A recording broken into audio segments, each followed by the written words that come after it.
Kelompok kriminal bersenjata, KKB, Organisasi Papua Merdeka, OPM, kembali berulah. Kali ini, gerombolan eksekutor OPM menyerang pos keamanan PTK yang berada di Jalan Musairo, Kampung Biha, Distrik Makimi Kabupaten Nabire, Papua Tengah. Tak hanya pos keamanan PT itu yang terbakar, 2 orang tewas terbakar dalam bangunan tersebut. Kapendam 17 Cendrawasih, Letkol Infantri Tripurwanto, yang dikonfirmasi membenarkan insiden penyerangan itu.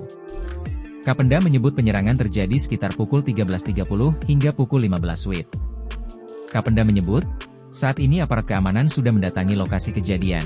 Pihaknya juga memastikan bahwa situasi di daerah tersebut terkendali.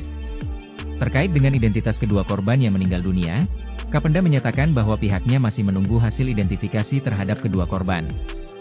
Ia juga mengimbau agar masyarakat tetap tenang menyikapi kejadian tersebut, dan tidak terprovokasi dengan isu liar yang beredar.